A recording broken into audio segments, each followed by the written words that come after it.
Hi, I'm Rachel. Welcome back to another plant channel. If you're new here, I'd love it if you'd take a minute to click subscribe so you don't miss out on any content.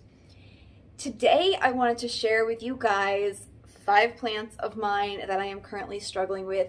I've seen other creators do this and I thought it was a fun idea to kind of let you know that the stuff that you see like on our Instagram and when we're doing our tours, all the really pretty stuff, there is stuff that we struggle with. So I thought it would be fun to show you right now 5 of the plants that I'm struggling with. Some of them I've been working on tidying up, so I have B-roll or other pictures that I can insert. But let's just get into this. I am going to start with the worst one because why not? So this is my Alocasia Longoloba. This was the Dragon's Tooth Alocasia, and I showed this in my Alocasia collection. And I did mention that this was one of the ones that I found harder. So it ended up losing all its leaves. The roots are still good. So I have hope for this. I'm just keeping it lightly damp and hoping that maybe it will bounce back. So this is obviously on the struggle bus. Okay, next up is another, well, it's an Alocasia or a Caladium. I've heard different people call it different things. So this is the Alocasia Hilo Beauty. And this one is so pretty. I'm just going to take it out of its outer pot so I can show you better. Now, when I got this, it had 5 leaves. And then within like a week or so, it dropped 2. So I am just crossing my fingers that it was just acclimating and that hopefully it will stop dropping leaves. Other than that, I really don't know what to do. Now, this has thinner leaves, which lets me know that it's going to be an Alocasia that's a little more picky. So it's not thick like the jewel Alocasias where they're kind of easygoing. This one's going to be a little harder, I think. It does have a new leaf coming out. So I am just hoping that we can keep adding leaves and kind of hold on to the ones we have. Fingers crossed that it was just acclimating.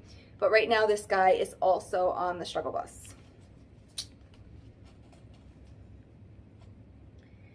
Now I have 2 Scindapsus on this list.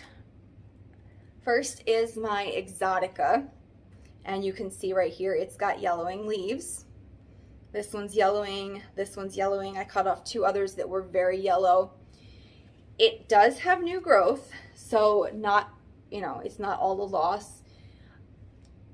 My best guess on this guy is that it was getting too much light. So my first thought was too much light. My second thought is maybe it went dry a little too long. I never let them get to the point where they curve really, but it did get pretty dry. So I had this in the bookcase behind me and you can see the grow lights. It was probably, maybe 4 inches below a grow light. So I thought maybe it was too much light. I've since moved it, so we're hoping that the yellowing is going to slow down. But who knows? Only time will tell. Like I said, it does have new growth, so I'm not panicking. It will bounce back. It's just giving me some issues right now. And then sadly, the other Scindapsus is like the one that was my longest trailing plant. I loved it. Right now it's really short. It probably was about 3 feet long, really bushy and full. So I took this outside in March for a total of about 5 minutes. It was about a 60-degree day. I took it out because I wanted to hose it off. I like to sometimes rinse the leaves on trailing plants like this so they don't get dusty. So I took it out, I rinsed it off, and then I brought it back in. Total of about 5 minutes. And within a week, about half the leaves were developing dark black spots in the middle of the leaves.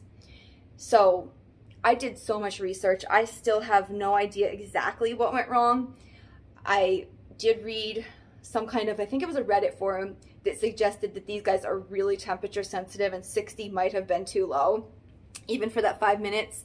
So that was one of my theories. My other theory was possible sun damage, but again, it was only out for 5 minutes. And then my other thought was maybe some kind of a fungal thing just from getting wet. So I still have no idea, but I had to cut this plant back by about half, and I have just recently restarted filling in the top again. This was really scraggly for a really long time. And you can see some of the leaves are still curled because it's still working on rooting and kind of getting back to where it was. but I'm really hoping I can get this back where it was because I loved this plant. I mean, I still do, but it's so sad when things go wrong and you don't know. Like, I'm trying to see if I have any more leaves. I didn't cut every single one. I cut most of them. This one here has some damage on the edge, you can see, but pretty much half the plant was like that. So we are working on getting her back. And now this last one I'm going to show you doesn't look bad right now. I did take some other footage of it to show you, and it's really heavy, so I'm trying to get it carefully. My lemon lime maranta.